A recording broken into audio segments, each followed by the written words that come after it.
Bueno, muchas gracias. Primero que nada, agradecerle a la doctora Irma por la invitación.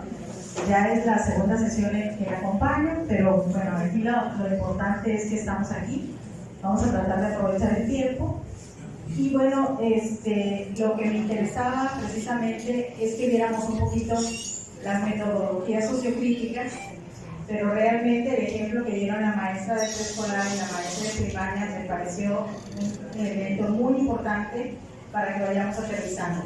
Como les mencionó la maestra Claudia, nosotros no podemos aprender si nosotros tenemos pensamientos negativos, si estamos también en una situación de que ya horas va a acabar esto, ya me quiero ir, si estoy inquieto porque ya dejé algo pendiente, entonces esto hace que no nos podamos enfocar.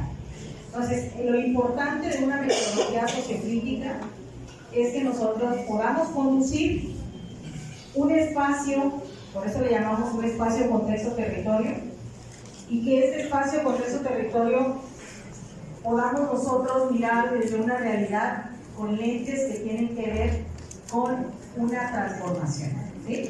Entonces, las metodologías sociocríticas están basadas históricamente pues en las metodologías abiertas. Cuando llego y hablo con los profesores de las metodologías abiertas, dicen, sí, pero es lo mismo, y en realidad no es lo mismo, porque lo que ocurre es que va evolucionando el concepto. Si ustedes recuerdan, las metodologías abiertas tenían mucho que ver con situaciones problemáticas que se desarrollaban en proyectos. Como la maestra de preescolar bien dice, a ella le tocaron 6 programas, a mí me tocaron 4 programas. Y entonces lo que va ocurriendo es que vamos viendo cómo desde la educación no liberal lo que hacíamos era instrumentar programas. Ya los programas estaban establecidos y simplemente el profesor lo que hacía pues era seguir las indicaciones, seguir el libro de texto y pues ahí terminamos, ¿no? Y algunos intentos de metodologías abiertas o metodologías que tenían que ver con las transformaciones en proyectos estaban centradas en el programa 2011 que tenía que ver con el aprendizaje basado en proyectos, pero solamente en la asignatura de español y el método de casos en la asignatura de geografía. De ahí las demás pues, siguieron utilizando las mismas bases pedagógicas que tenían que ver con resultados de aprendizaje. Entonces, cuando hablamos también de estos cambios que van surgiendo, es que vamos cambiando la semántica del lenguaje. Ahorita me dio muchísimo gusto escuchar cómo las maestras se referían a esta autonomía curricular, porque estamos hablando de una currícula deliberativa. Y currícula deliberativa se refiere a que la currícula tiene que ser una construcción en un colectivo de profesores. Nosotros en educación secundaria general, técnica y también estatales, tenemos una particularidad. Mientras preescolar, primaria y de secundaria trabajan con un solo docente y ese solo docente puede trabajar durante todo el día con los mismos alumnos, nosotros trabajamos con diferentes docentes. Por lo tanto, el primer reto y el más fuerte es lograr que estos profesores en sus espacios decidan entre ellos trabajar en colectivo, ¿sí? ¿Por qué? Porque vamos a tener también el problema de que tenemos que poner en común una serie de ideas que permitan que vayamos elaborando una problematización. Ese es un reto muy grande, porque ustedes saben que nosotros en Tabasco desde hace más de 15 años hemos tenido diferentes sindicatos, y entonces cuando los profesores se reúnen tenemos esta polarización de diferentes ideas y que a veces estas ideas han creado conflictos y hasta conflictos que pues llevan a que las personas no se amen. Y el día de hoy la nueva escuela mexicana nos está pidiendo que tenemos que construir espacios de paz, y el primer espacio de paz tiene que ser el CTE, donde los profesores puedan ponerse de acuerdo para generar la integración curricular. Entonces, por eso, en un primer momento cambia la mirada del profesor. No solamente el profesor tiene que empezar a trabajar en colectivo, sino que tiene que generar, junto con su colectivo, una evaluación formativa. Y una evaluación formativa que contemple 3 escenarios. Un escenario de aula, un escenario de escuela y un escenario de comunidad. Y entonces desde ahí tiene que ver el alcance hasta dónde va a llegar. Por eso les decía, si tenemos el concepto de una metodología abierta, la metodología abierta se quedaba hasta una integración de contenidos, donde lo que buscábamos es que el alumno alcanzara el aprendizaje esperado en diferentes niveles. Pero cuando hablamos de metodologías sociocríticas, lo que estamos haciendo es buscando experiencias de aprendizaje que vayan transformando la realidad y de alguna manera logren que los estudiantes, ya no hablamos de un solo estudiante, los estudiantes tengan un proceso de meta cognitivo, de autorregulación, donde se den cuenta que lo que están aprendiendo les va a servir para la vida. Y entonces eso es algo que vamos a ir evolucionando. El filósofo que, por eso yo aquí les puse filosofía de Daniel, el filósofo que yo les recomiendo que lean es Philippe Merieux, es un francés. Él es el ideólogo de estas metodologías sociocríticas. Tiene un libro muy bonito que se llama Repensar las pedagogías. Y además, ahorita ustedes lo encuentran, que lo están invitando en Latinoamérica, en Perú, en Chile, en Argentina, porque sus propuestas tienen que ver con las escuelas creativas. Y la premisa es que todo niño en un salón de clases, cuando participa en un proceso de metodología sociocrítica, va a aprender. Entonces, que ningún niño se quede excluido del aprendizaje implica este involucramiento activo de los estudiantes. Bueno, vamos a la primera. Y bueno, aquí yo lo que quiero presentar por el tiempo es un ejemplo de cómo se logró en una escuela traspasar estos desafíos que representan que los profesores trabajan de manera individual y por horas, y también cómo se transforma un proyecto que inicia con un salón de clases, después es el del aula, después se traslada a la escuela y finalmente termina en comunidad. Y aquí también esto es bien importante porque la integración curricular comunitaria abarca territorios. Y entonces ahorita que veamos la propuesta, vamos a ver cómo abarcó todo el territorio y fue generando lo que las maestras en algún momento decían. No solamente la parte cognitiva, sino también la parte que tiene que ver con lo emocional. Y eso es lo más importante, ¿sí? No nada más del profesor que se emociona al ver a sus estudiantes que se están desempeñando ante la comunidad, sino también de los estudiantes que están presentando los temas y están emocionados haciéndolo, y también el de los invitados que eran estudiantes de sexto grado que iban a visitar la escuela y padres de familia que salieron felices después de esta comunicación. Toda metodología sociocrítica, su finalidad, aparte de todos los aprendizajes transversales que se traducen en los PDA, está relacionado con la comunicación. Nosotros no podemos implementar una metodología basada en proyectos, una metodología en indagación, convocaciones STEAM, una metodología de aprendizaje-servicio, una metodología de aprendizaje basado en una pregunta o problema, si no hay una comunicación, porque si no, no es una metodología sociocrítica, ¿sí? Entonces esto es bien importante. ¿Por qué? Porque lo que tienen que hacer las escuelas es planear un día, y ese día es en donde la comunidad va a entrar a la escuela. Y ese día es donde la comunidad se va a dar cuenta de lo que están haciendo los estudiantes. Vamos a la siguiente, por favor. Bueno, entonces quiero que vean, yo se lo puse así en amarillo, porque una metodología sociocrítica lo que va a promover es el análisis, la reflexión, el diálogo, la conciencia histórica, el humanismo y la argumentación. ¿Sí? Vamos a la siguiente. Y también esta capacidad que tenemos los seres humanos de ir desarrollando bases cognitivas que tienen que ver con nuestra forma de pensar en el mundo. Vamos a ver qué sigue. Y vamos a tener diferentes niveles de pensamiento crítico. Como sujetos pensantes, el día de hoy las teorías latinoamericanas dicen que no somos pensantes, sino somos sentipensantes, porque sentimos también.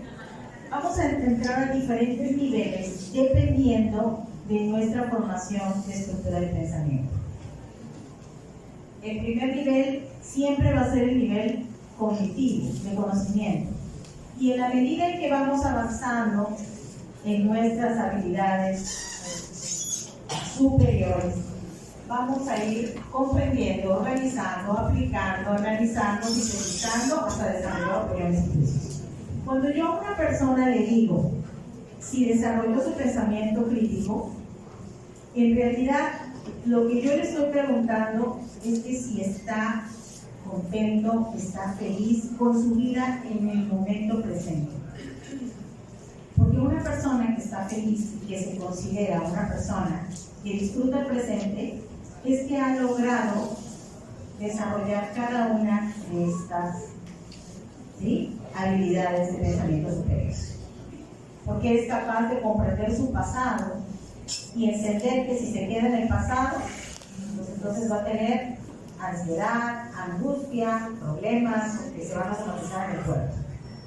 Pero si logra superar el pasado y tiene conciencia de que el pasado le permitió el día de hoy que fuera la persona que es, que esto no implica que va a ir arrastrando viejos conflictos, entonces va a permitir que la persona pueda primero quererse a sí misma y sobre todo ser capaz y ser resiliente para poder afrontar cualquier problemática de la vida, ¿sí? Entonces eso es lo que pensemos. Las personas que no logran desarrollar esos pensamientos críticos son aquellas personas que continuamente están sufriendo por muchas cosas, ¿sí? Y pongo un ejemplo. Ustedes todos han de conocer a alguien que constantemente se está quejando que debe dinero de las tarjetas de crédito. Esto es algo muy común. Y entonces aquí estamos viendo que no hubo un nivel 2 de comprensión. ¿Por qué? Porque se deja llevar y se deja manipular por todo lo que oferta el comercio y entonces no es capaz de hacer esta organización y selección de hechos, de ideas, es decir, en este momento no lo necesito y así no volveré a verlas, ¿sí? Sucede lo mismo con alguien que constantemente está haciendo algo repetitivo y pasan los años y cuando le dicen, mira, pero si nada más la naranja no es que la iban a partir así, sino la vas a partir de esta manera, y entonces se enfrenta a una nueva idea y dice, no, yo siempre lo he hecho así y así se va a quedar, ¿sí? Que me encontré un maestro el otro día que me dijo, yo no sé por qué se pierde el tiempo, doctora, leyendo. Yo siempre la veo con un libro, yo llevo 10 años sin leer y mire, aquí estoy. Entonces, estamos hablando de los niveles de pensamiento. Vamos a la que sigue, por favor. Bueno, entonces vamos a lo que les comentaba, metodología sociocrítica. Fíjense, esta es una imagen de la federal número 5. Y en esta imagen lo que se presenta es un proyecto que tuvo que ver con la idea del colectivo docente de invitar a los estudiantes de sexto grado de primaria a la escuela. Y entonces por niveles educativos, nos hablando primer grado, segundo y tercero, presentaron proyectos distintos en diferentes aulas donde los niños tenían la oportunidad de ver lo que podían aprender en la escuela. Y entonces ustedes van a ver aquí cómo los niños están pues ahí formados del lado izquierdo y los jóvenes están de secundaria, están al centro. Bueno, lo primero y lo más importante es que ahí le damos la responsabilidad al alumno de ser el anfitrión.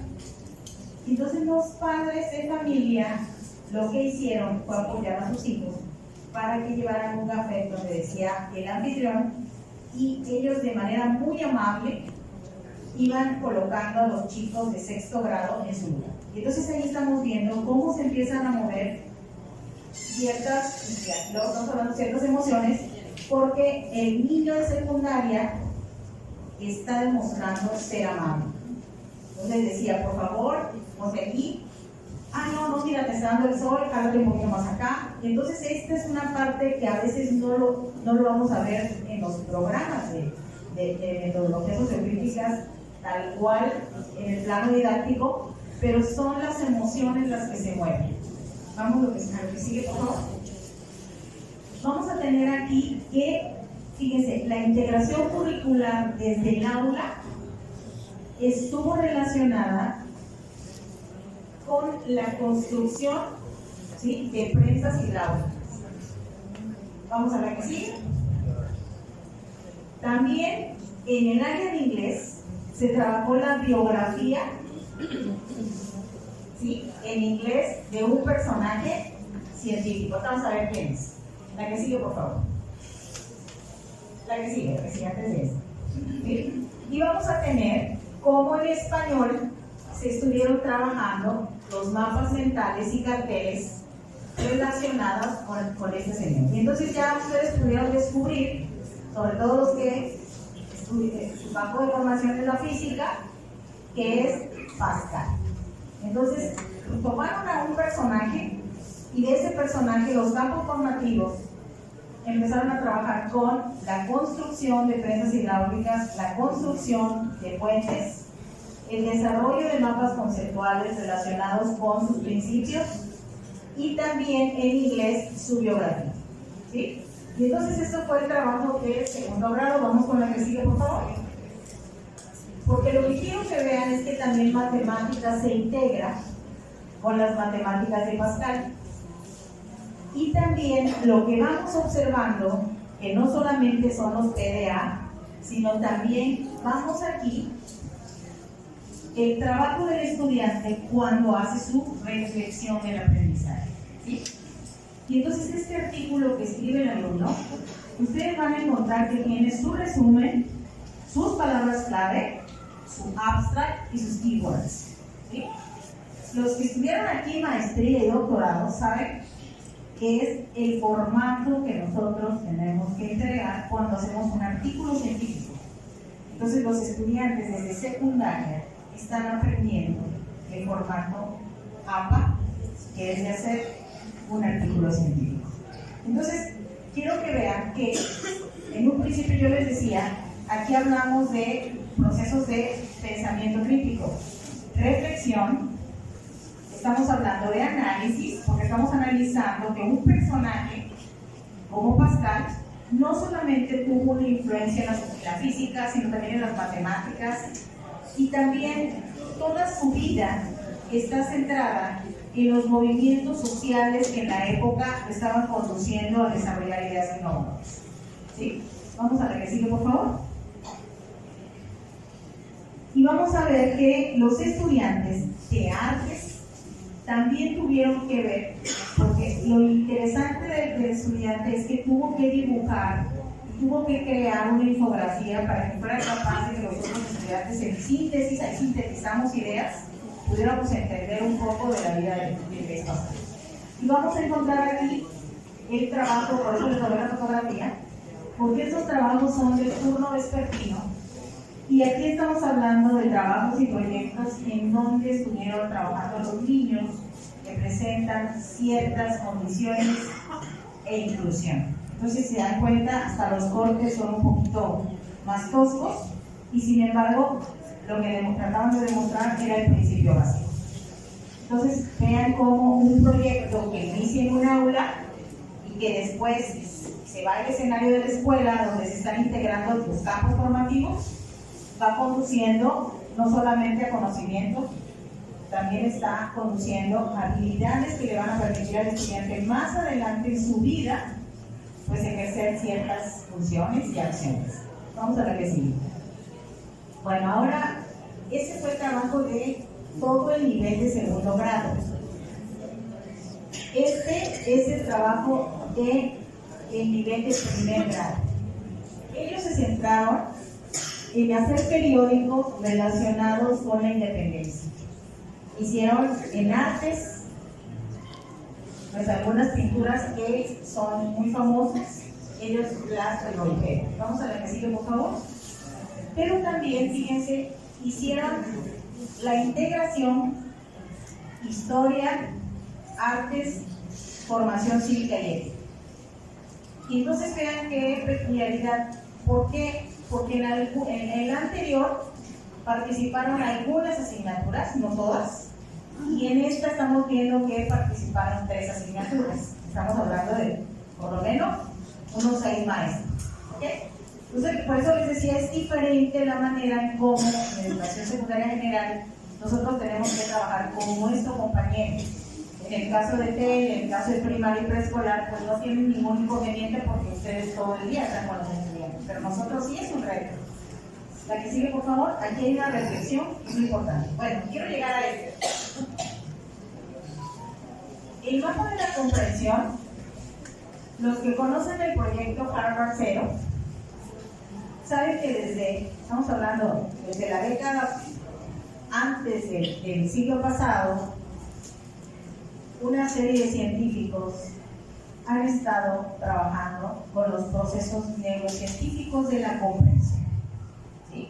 Y ellos están promoviendo rutinas de pensamiento en donde lo que hacemos es activar nuestro pensamiento a través de preguntas metacognitivas. Si el alumno que realiza estos proyectos es capaz de hacer conexiones, de considerar distintos puntos de vista, de razonar con evidencia, de construir explicaciones, está desarrollando pensamiento crítico, pero además está llegando a niveles altos de comprensión. Y entonces ustedes, si observaron las actividades, el alumno cuando aprende sobre física, también está haciendo conexiones con otras disciplinas. Cuando el alumno es capaz de explicarle al otro, en este caso tiene que utilizar un lenguaje que se fue apropiando, y ese lenguaje le permite explicarle a chicos de 6º grado por qué está funcionando su fuente. Estamos haciendo estas conexiones. Es la parte de construir explicaciones. Y cuando razona con evidencia, es ese proceso metacognitivo donde digo yo, ¿qué aprendí de esto? Y lo comparto con él. Entonces ahí estamos haciendo esta parte de razonar con evidencia y sobre todo construir explicaciones desde mi propia realidad. ¿Sí? Y entonces esto es bien interesante porque vamos viendo cómo en diferentes escenarios el estudiante está abordando un contenido que en años anteriores solamente lo hubiera estructurado fijo en física y nada más. Y el día de hoy, de manera interdisciplinaria, está viendo el reconocimiento de que el impacto de un cambio va a tocar las otras disciplinas. Vamos a la que sigue, por favor. Fíjense aquí. ¿Qué estamos viendo? Por eso le tomé la foto. Porque es cómo un estudiante aplica su razonamiento. Y dice, si nos ponemos a pensar lo que son los movimientos sociales, podemos ver que son organizaciones o agrupaciones dedicadas a cuestiones sociales, pero ponemos atención, estas buscan un cambio social, esa es su finalidad, lo que conlleva a una acción colectiva para lograr. Fíjense, estamos viendo cómo un estudiante hace un razonamiento sobre cambios sociales cuando hace mínimo unos 6 años no hubiéramos podido presentar un trabajo que hablara sobre las huelgas y los movimientos revolucionarios. ¿Sí? Vamos a ver que sigue, por favor. Y en primer grado, lo que hicieron fue hacer esta choza que le llamaron la choza de la biodiversidad. ¿Sí? Entonces, todo el colectivo de primer grado, este es un proyecto y un escenario de primer grado, escuela. Trabajaron, en este caso, esa es la entrada. Vamos a la que sigue, por favor. Aquí están presentando, aquí es donde entra la otra asignatura que es que tiene que ver con el comunitario, del humano comunitario, y es la asignatura de tecnología. En tecnología estuvieron presentando la gastronomía de Tabasco. Vamos a ver qué sigue. En español presentaron los movimientos literarios tabasqueños. Esos están preciosos porque ustedes los ven chiquitos, pero eran carteles de ese tamaño. Y estamos viendo también la plástica de los alumnos, utilizaron el dibujo y pusieron el poema. Vamos a la que sigue. Geografía. Representaron toda la orografía, la hidrografía, la ubicación.